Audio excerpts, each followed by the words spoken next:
That's fine, Soraya, you can start.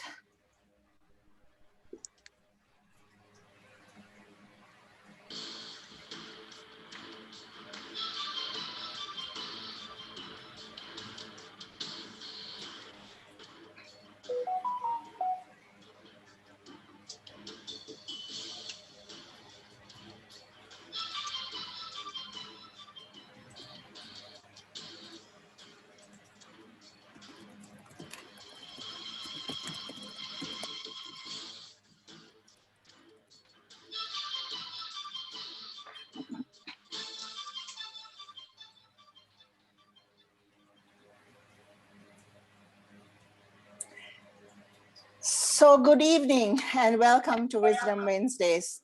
Today is our 31st program. Believe it or not, we started at the beginning of the COVID shutdown. Could I please ask everybody to mute themselves? Sorry, thank you very much. Yeah, so good evening and welcome to Wisdom Wednesdays. Today is our 31st show and we talk about COVID once again. And COVID has been on everybody's head, everywhere in the world. And so before we get to that, I would like to introduce you all to all my friends here. You know, we have Selvi. She's the founder of Purnam Foundation. She's a city planner. She's been doing a lot of work to get wages increased for women and for war widows. We have Soraya, you know, she's a lawyer, she's an activist. And she's a huge support for me. You know, she always pushed saying we need to do something to empower the women and to unite Sri Lanka. And Soraya has been working on interfaith programs for a long time. And then we have Fazana, you know, I think some of you must know Fazana. She too has been in the corporate sector for a long time. She has her family has a social program that they run for the underprivileged.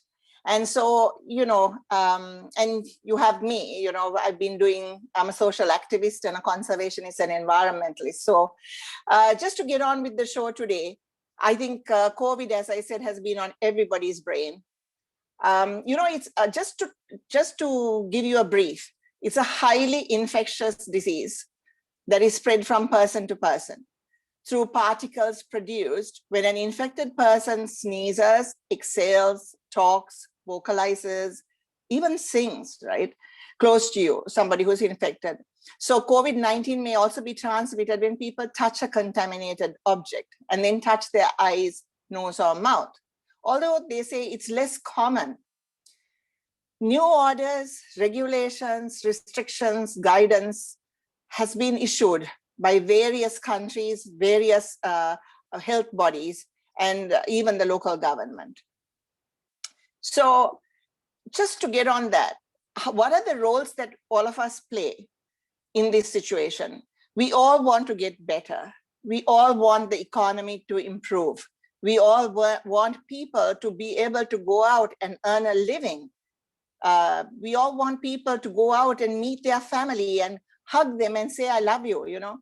But none of this is possible unless each sector, and when I mean sector, I'm talking about government, I'm talking about corporates, I'm talking about science, I'm talking about the medical faculty, I'm talking about you and I.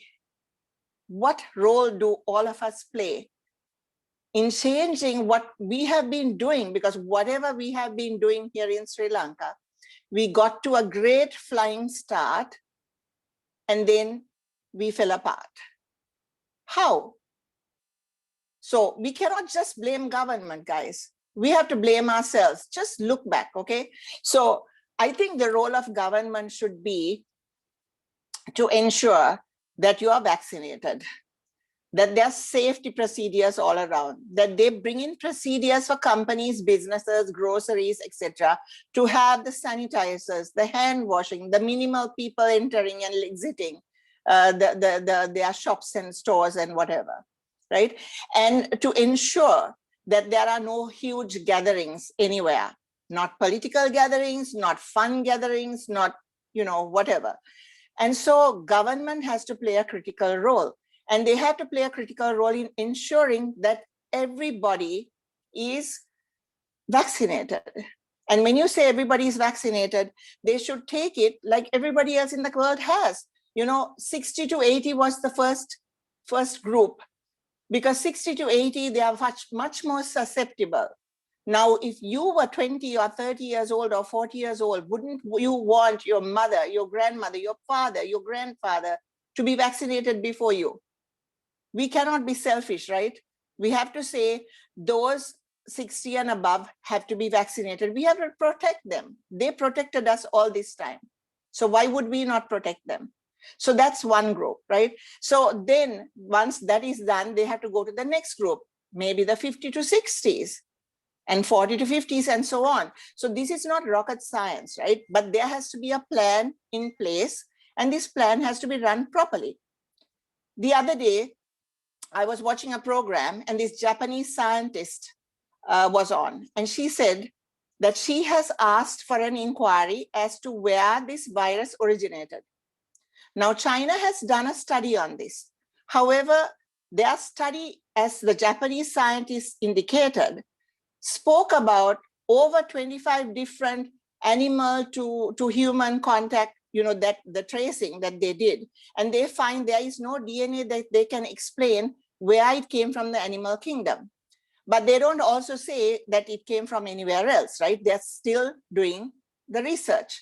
And so this Japanese scientist said, she too said, we need to continue to do the research. And why? Not to blame anybody, but to find out that and ensure that this never happens again, right?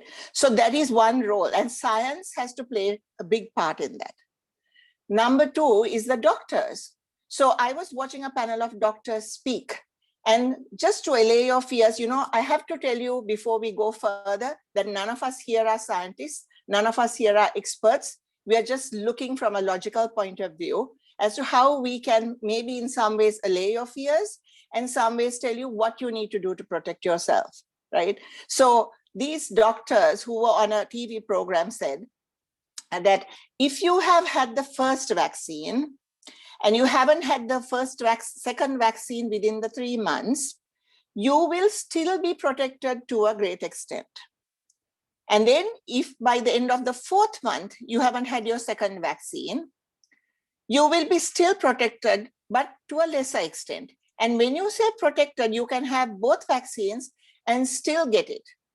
The difference being, if you contract COVID after having the vaccines, the effect of it is lessened.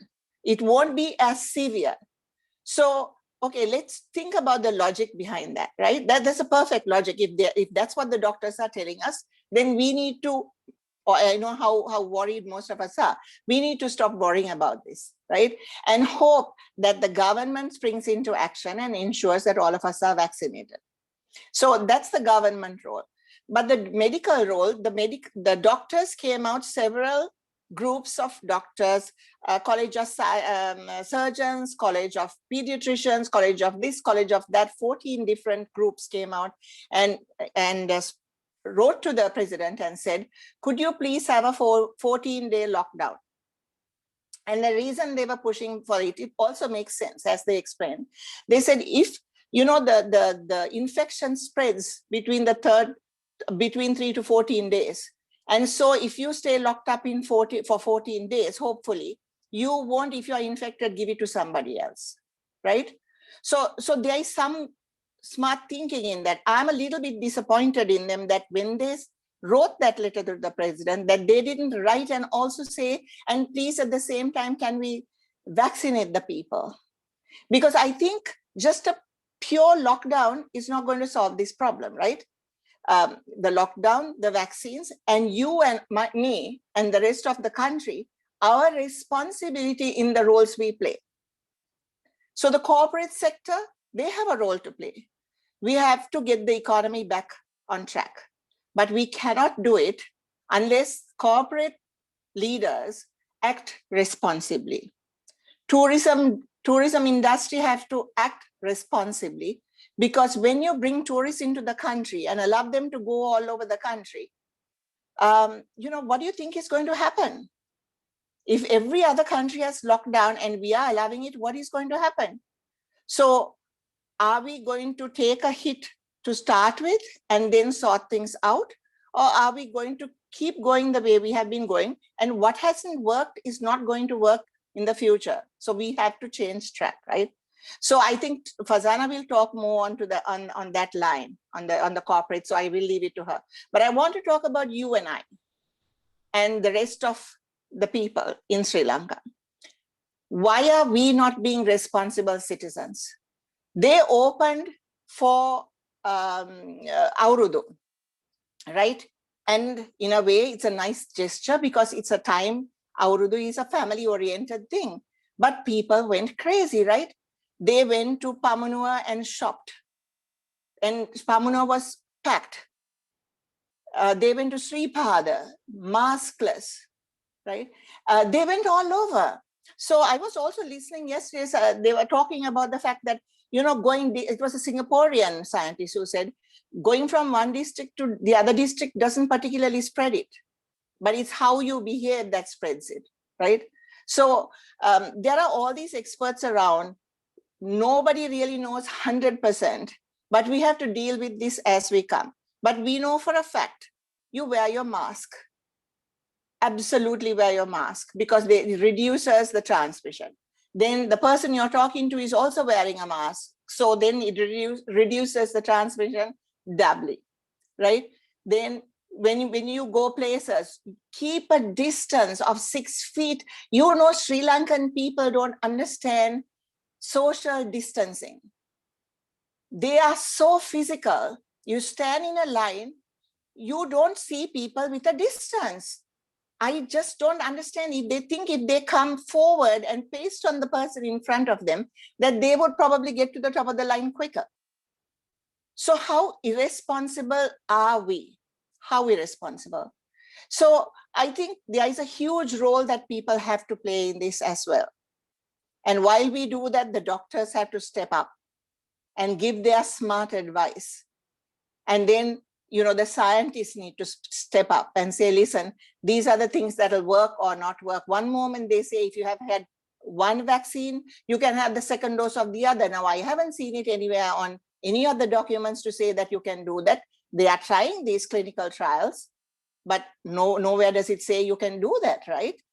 So all these things must go hand in hand if we as a nation want to fight this situation. I think I've held forth for long.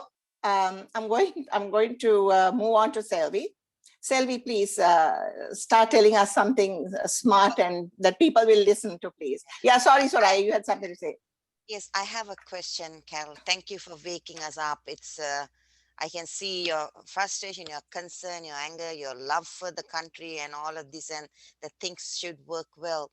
But what I'm wondering is, we pile up a lot of things on the people, and I do that too because I feel personal responsibility is critical. But where we have a system where people are not communicating with each other, the doctors and the executive and the legislature, and then responsibility without communication is not working in Sri Lanka, and understanding the culture of our people has not been taken into account. So moving forward, are you saying that we people educate each other, we do something more without depending on authorities? Is that something that I think we have to take the lead from the scientists and the medical faculty, right? And those of us who hear that message, like you and I, we hear this message.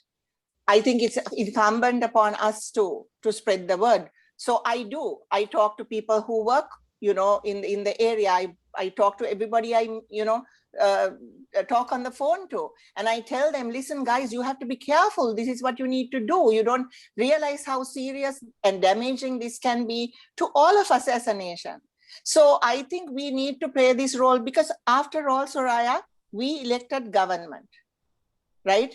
It's we elected government, and if government is not doing what we elected them to do, then we also need to take some part of that ownership, because we are the ones who brought them in to power to look out for us, right? And if we feel that they are not doing their job, then it's incumbent upon us to do part of that job, right?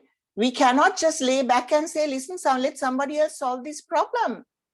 I think what the key thing the government needs to do is bring the vaccines in. We have one of the best child vaccination programs in the world, one of the best. Why cannot we expand it to include adults of various years, whatever you want to call it, ages, whatever, right? So yeah, that's my point. Anyway, sorry, somebody's not muted. Okay, so I'll move on to Selvi. Selvi, can you please explain? Yeah. Hi, Carol. I am so happy to see your passion about wanting to help this situation. And also I can see your frustration in not being able to do what you want to do. And it's so justified, because this situation that we see now is an unheard of situation in this world. It has never had it like this before. We have had pandemics, but it has been localized in certain countries. This is the first time, I think, it has been worldwide. And we don't know what the reason is for that. But it has always been said that there are so many reasons as to how COVID happened.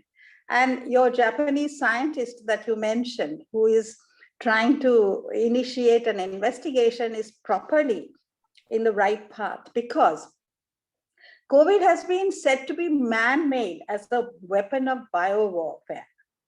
That's one viewpoint that's coming through. It has been said that it is the nature's way of getting back on us. It has also been said by some, it is seen as a backlash for the degradation in our morals and the result of our corrupt way of life. But whatever it may be, it appears as though nature is telling us enough is enough. Slow down, pause, rethink, and reevaluate. That is how I see it. I think COVID is giving us a message. COVID has not spared any country in this world. And it can be said to be a global pandemic where 154 million cases have been detected so far, and over 3 million deaths, which is quite a handsome number. Some countries have dealt with it better than the other countries.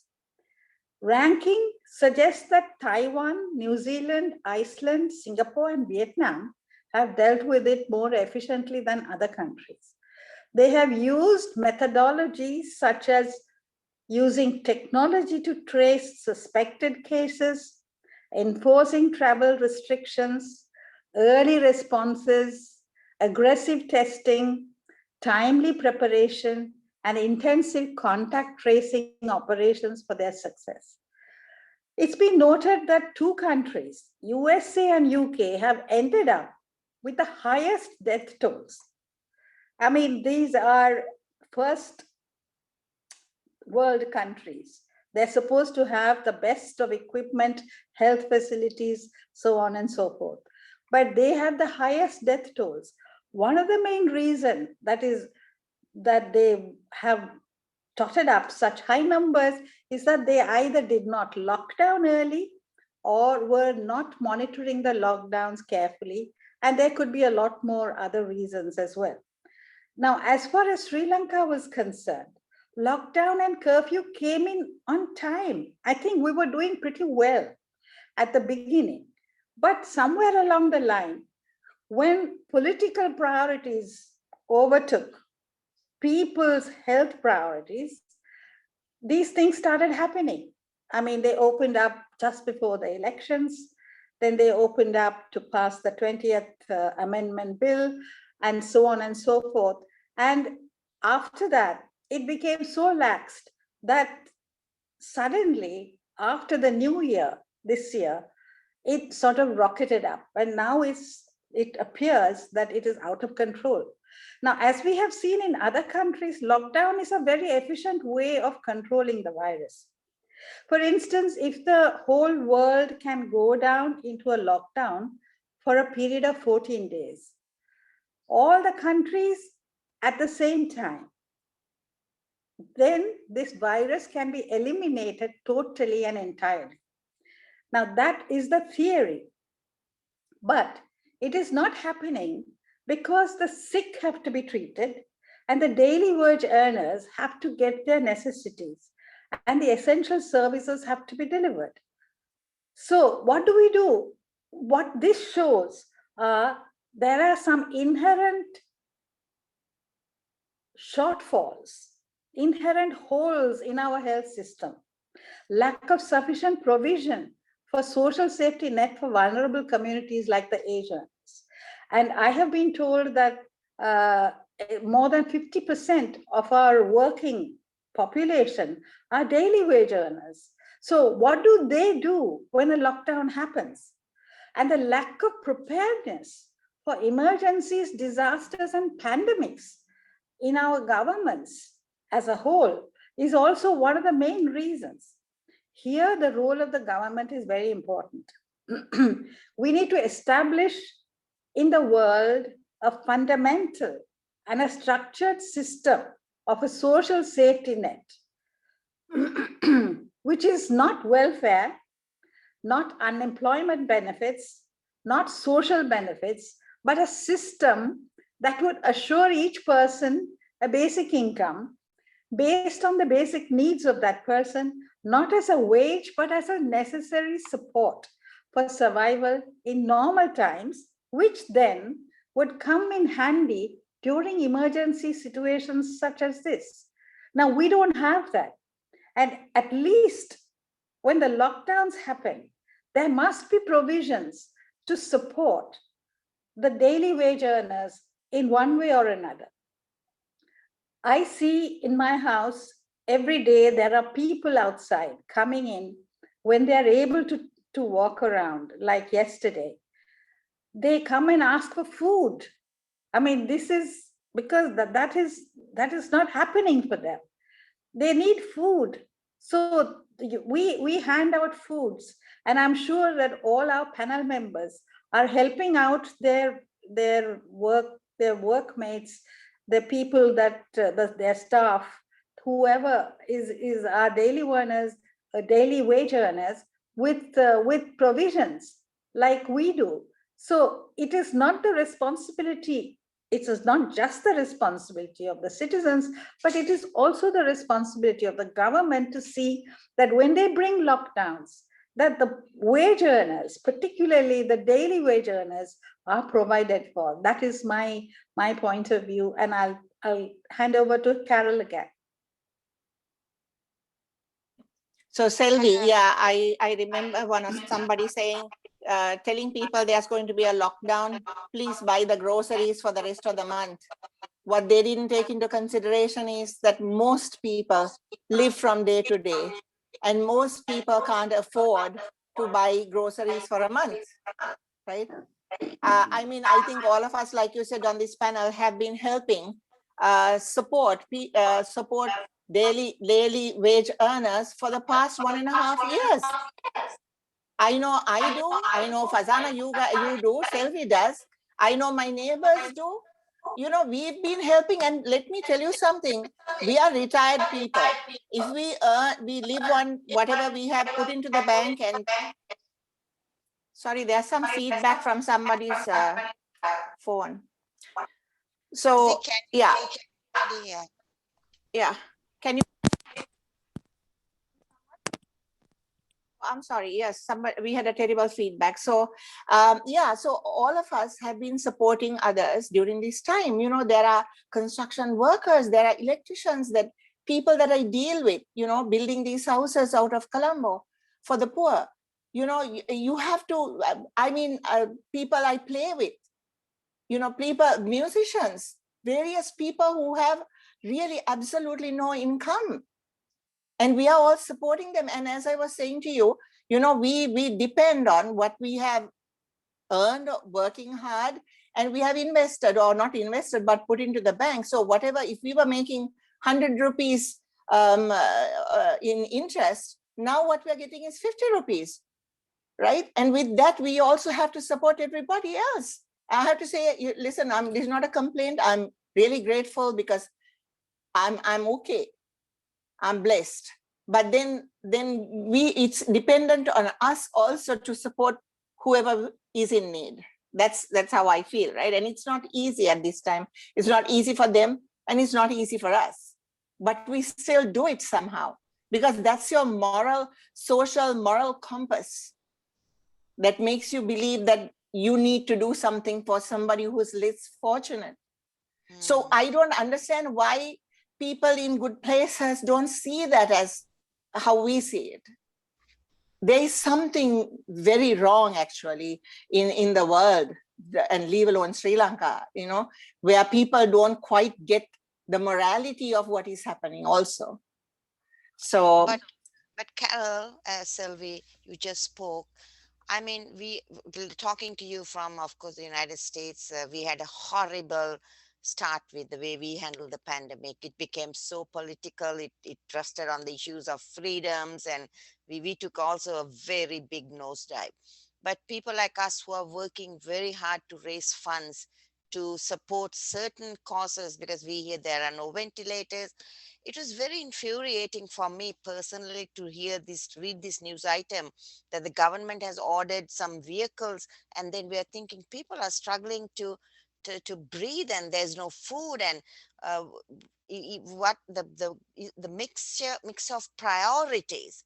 So I personally decided I'd rather feed 10 people than give money to organizations, not knowing where this is going. So what is happening at that end? Is there really um, uh, a mixture of politics with people and the pandemic? Is that a charwak? Like, is that like a pickle we're in? So Selvi, do you want to speak to that, or shall I say something? Because we need to know. Say something. No, when Katrina happened, the Red Cross was taken to task, because they found that nearly 75% or whatever the percentage was going the administrative costs. So what happens with these big organizations is that, a lot of the money has to, and let's be fair, those workers within those organizations have to be paid for. So I too believe, like Soraya, do what you can to help. But I know Fazana and them, through the Rotarians, they have been raising funds to support the government in this venture. Yes, I think, what we can do as individuals is a minuscule, whereas the problem is quite big, right? It's national scale. In fact, it's international, world scale, global scale.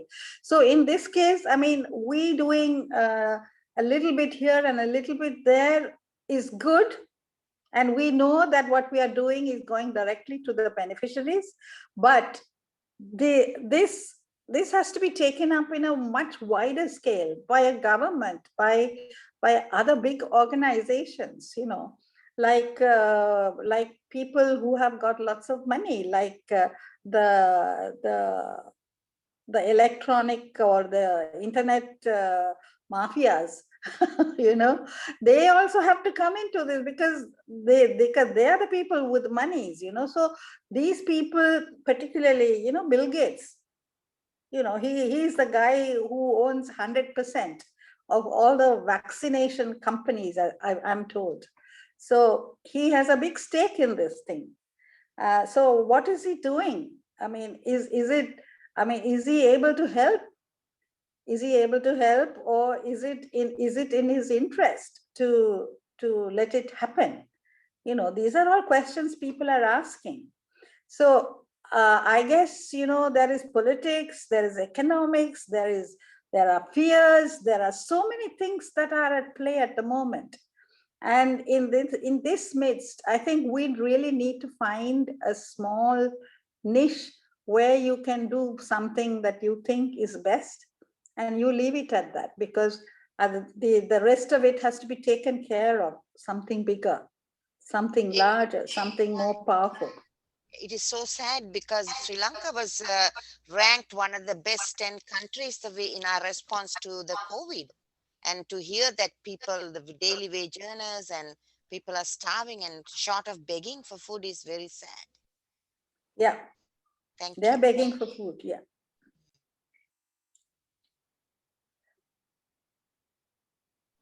Yeah, on that note, can we move on to Fazana? Fazana, I think you can talk more about the daily wage earners and the corporates. Yeah, thanks, Carol. Yeah, so you've been talking about a lot of interesting aspects of COVID, and I like to touch on the SMEs. You know, the SMEs in Sri Lanka contribute 52% of the GDP, and they The actually small and considered, medium enterprises, right? SMEs, small yes, and medium yes, enterprise.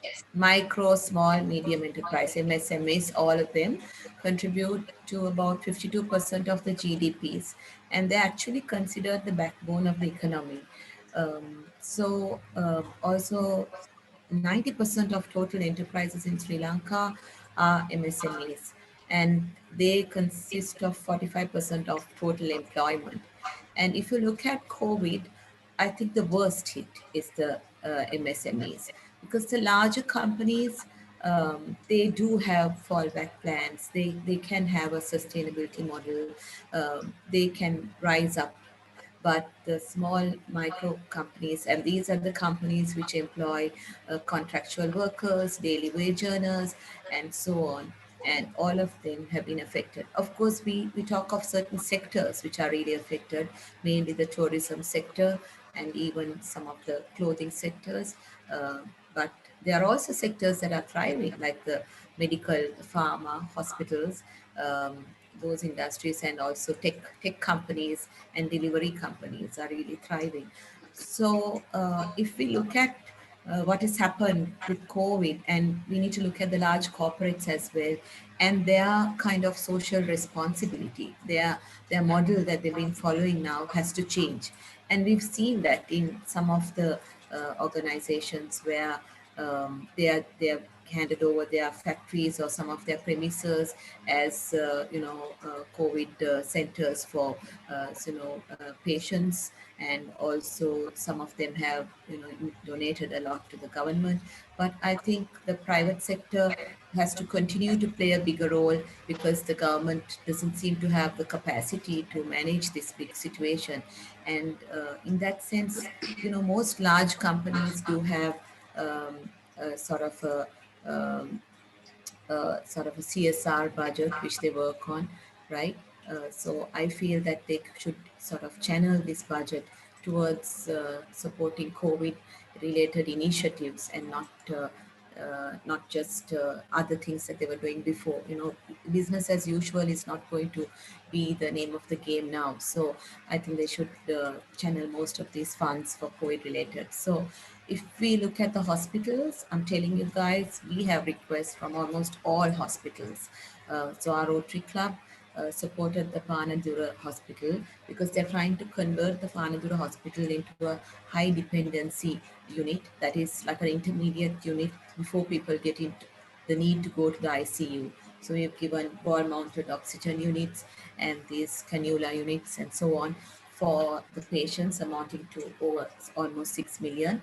And I know others have also generously contributed with over 40 million to support the hospital. And since then, we are getting requests from all the hospitals. So the hospitals also haven't been prepared.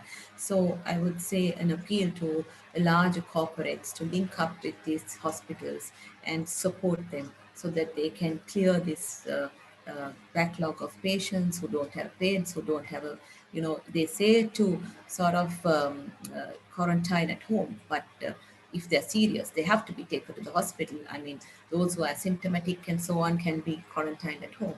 So hospitals need to have these facilities, and let's face it, none of the hospitals were prepared for a pandemic of this nature. So they are not prepared.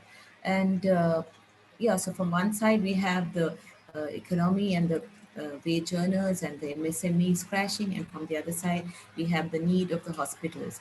And I feel philanthropic individuals, or associations like Rotary, Lions, and also even large corporates can support the private sector, the hospitals. Also, there's another interesting dimension that I wanted to talk about, which is, today, com- individuals look up to companies to even support them in their basic needs like food, shelter, communication, and so on, much more than before. For instance, like what happened yesterday, right? The larger companies also need to have geared themselves even 100 times more because they open at 6 o'clock and they have to have the wide range of products maybe in stock, much more than they would ever have, because people maybe they buy more than what they would buy earlier. Our consumption pattern of most people would be to buy things the daily wage earner especially would buy for 1 or 2 days, but today they have to stock up. So even if they don't have the funds, they'll have to borrow or whatever and stock up more.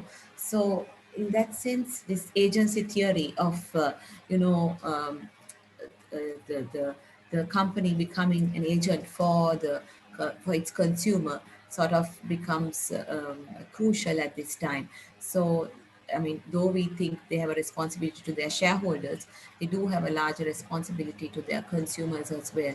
So in conclusion, I want to request the public to follow the 5 WHO principles. Wear a mask always. I know children under 2 are not supposed to wear, and over 60 need to definitely wear. And all of us are advised to wear a triple layered mask now. And keep that distance. I mean, Carol's example of New Year is one of the, best, because it was a big blunder that our people did. Behavior change is not easy. And I mean, people, it's hard to change behaviors, but this is something that is, taking a toll on all of us, and we have to change. If not, it won't bring that dent on our numbers. So physical distance, washing hands, and also planning ahead in case someone in your household gets sick. This is very important. We need to have a plan because it may be the eventuality for all of us. And also maintaining awareness in the community. Sometimes you still find people saying, talking very loosely about COVID and being fearless and going ahead their normal work without wearing a mask, and they are the ones who inevitably would be infected. So we need to keep educating them, because we have a lot of illiterate people over there who may be, literacy may be measured with how they can sign, but they really don't internalize these issues that we are facing today. So, the world has changed today. I mean, like all other global events planet-wide, it has had a big impact. It's like the next big thing, I think, for the economy since the Great Depression in the 1930s. We've had a lot of lost lives, broken families, scarred communities, and the economic and social changes that's caused by the pandemic-driven lockdowns, and the cultural changes that we've had to do, celebrate our festivals just at home. This is going to last in our memories for generations to come.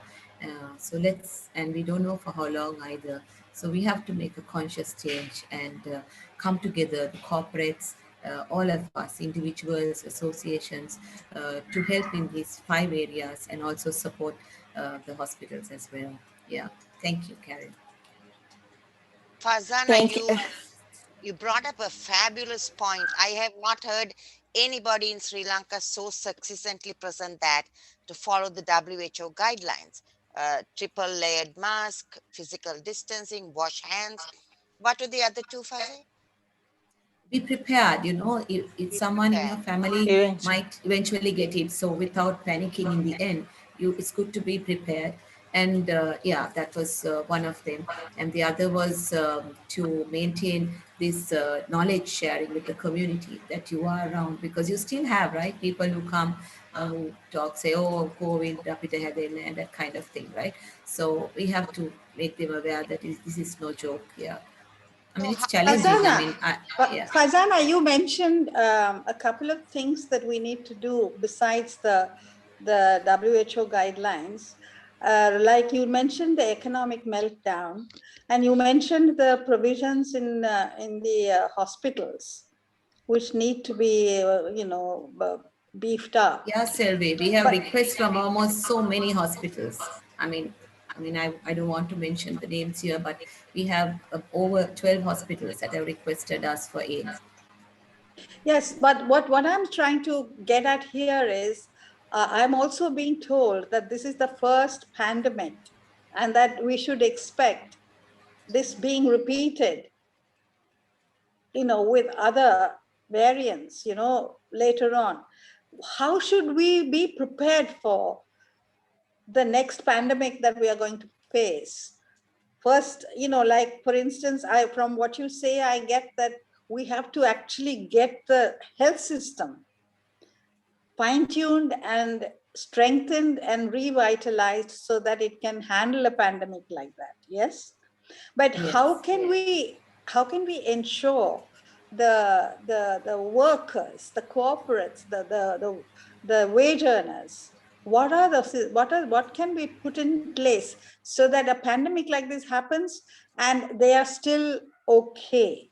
What do you think should be done?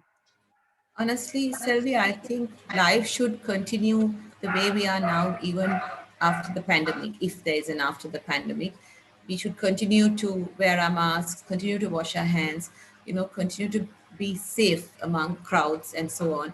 Because, I mean, that's one way to stop even a common flu. I mean, we can all be saved from it, right? So I think these principles should continue to be followed. And I think the government should play a big role in supporting these daily wage earners. And when things get better, bringing in more FDI and more infrastructure so that, our people can get back to work and, support the economy as well. These are long-term strategic things that need to be done to recover from the pandemic. And, Fuzzy, I want to say something. Sorry, as an environmentalist, because Selvi asked this question, what can be done? One of the things that they say is that when you destroy the environment, animals and people become closer, wild animals and people. And lots of the wild animals actually carry the coronaviruses, the various coronaviruses. And they say they jump from animal to human more and more because we are getting closer and closer to the wilderness as the wilderness is no more, right? Every day when you cut another tree and cut another forest down, all these things play a part, Selvi. So to answer your question, I think we have to be smarter than that. We have to be smarter than that. And definitely what Fazana said, wear the mask. And, lots of places in Sri Lanka, I'm proud to say, Soraya, have set up sinks, wash stands, every sanitizers all over. All the supermarkets, etc., have it. So a lot of the businesses have it. Some of the government departments have done it. So that's a brilliant move, actually. So we have But to they say should that's a good continue, move. Karen. We should. We must. We are We must. a community who forget. Sri Lankans forget things so fast, right? I mean, the tsunami was forgotten so soon. So soon as we government say announces, maybe we are kind of on a safe zone. I feel these things shouldn't be collecting dust in a corner, right? They should be continue to be used. So this is a discipline that I think strategically Correct. there should be some enforcement done, Correct. because if And not, especially, yeah, especially Sri Lankans should learn this thing of social distancing. yeah. That is a big lesson for Sri Lanka. Social Most of distancing. all, They don't Carol, understand that. most of all, I think I agree with you. Primarily, we're not just fortifying our health system, not seeing the social network frameworks for the vulnerable wage earning population. Most importantly, the nature has to be preserved. We have to look after the nature because that's where the whole thing starts. Yeah. So we have to emphasize on maintaining the forests, not cutting down trees, planting more trees so that we have a abundance of And we have trees a buffer, we have a buffer between the wildlife and us, right. Anyway, This is very on that note, let's move on to Soraya. She's been waiting very patiently. Soraya, over to you. I'm waiting patiently and not really being very sad and disappointed, because listening to you and then also reading enough, I feel one of the greatest challenges we are facing is enforcement, not just the public responsibility, the government's dereliction of responsibility. Just yesterday, I was reading VIPs, ministers, doctors, families, politicians, they are reserving thousands of vaccines for their people. I've never heard of this. This is shameful for Sri Lanka. Really, this is a clarion call that people have to bring this up. And I mean, we are doing it, but still the government should have a conscience in its bone and not to do that. You know, there's only so much we can do. And then the social distancing collectively, selectively enforced, you know. Okay, you have a party in a five-star hotel. Okay, you go and celebrate. That's fine. But let me take into custody a poor man who is pushing a wheelbarrow or buying some food without a mask. I mean, the system is terribly broken. So my question is, is the government, particularly, I have to point this finger, others will be talking around circles. Is the government interested or committed? Interested or committed? Then as we spoke, we are always mobilizing women, we are always mobilizing the grassroots, we are always mobilizing the people. We are a civic minded community here. We are telling the people, do this. Are the people interested or committed? So interested means, oh yeah, you are interested in the pandemic going away. You might wear the mask. You might keep the distance. You might follow some guidelines. That's not good enough, folks. You have to be committed. Committed means you work together, to come together and to create communities who will take collective action. Now, a person in Kandy can't go to do stuff in Jaffna, but look at your neighborhood. Share knowledge, as Carol and Fuzzy and Sylvie so well pointed out. We got to do something. We can't do the same thing with the same mindset and expect a different result. So the system is broken on the top. People at the bottom need to do more, and in the center are people like us screaming injustice, screaming more steps. So we have to all come together, and that is my conclusion. But I want to talk about some emotions that we must be going through, wading through these problems. I think it's very critical that we don't contribute or exasperate this problem. Our energy, our psychology, our mindsets are critical. So we have to bring wisdom, faith, and a level of patience, not to indulge in these disturbing emotions. Fear. I'm afraid myself. You're afraid. We are all afraid. Anger. We have righteous anger here. Righteous anger. But don't indulge in it. Then don't get caught in it. This is a time for great courage, patience, fortitude, sharing, love. This is a time of uncertainty. Mightier countries have failed. I'm not saying that Sri Lanka it deserves a very, very poor scorecard. We did well, but somewhere around the road, we put our guards down and we didn't do what we were doing. So what can we do? We need to open our hearts to the fullest to everybody. As we have quite rightly shared, we are sharing everything. We are helping people. Help people in your community. Just be more vigilant. Who is going hungry? Who has lost the jobs? Who needs something most? Reach out and be responsible. I mean, I'm a Muslim, and they say, there is a saying of the Prophet, be responsible for 70 people in your community. And I want to remind everybody that responsibility. This is not a time for high intellect. Intellect is not the highest power we have right now. It can't solve some of the problems we are facing today. So integrate intellect with wisdom. Don't just worship knowledge. We have to do something more. That is, we have to have collective responsibility, because let's get real. We are all trapped, but we are trapped in our analysis, trapped in our ignorance, trapped in our emotions. So time, I think, for all of us to take inspired action, and let's begin that with mindfulness. And then let's begin by acquiring a new skill set. This is a great clarion call for what Wisdom Women, we always say, come together, look at the larger picture. What does our country need? How can we hold us all together, you know, and join hands with the right people. This is a powerful step that we can do, and keep company and keep build that with the right people, build that environment to serve, build that environment to really produce the mindfulness and share knowledge. With that call, I'll say, take inspired action, because this is something we can't tell you. This is something you have to do. Look at the larger picture and take inspired action. Thank you, Carol. Thank you, Soraya. You know, we are also not taking into account those who live alone at this time. When you're in a lockdown, there's a lot of depression.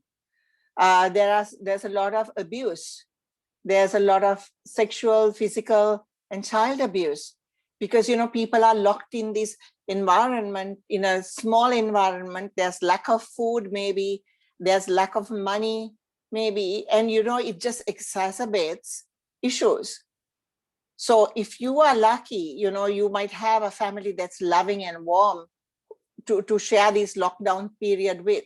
So one of the things we can also do is reach out to those we know who live alone. Talk to them. You know, they just need a year sometimes. And, you know, Fazana and I are great believers in not wasting our life away. You know, we've always been on the move.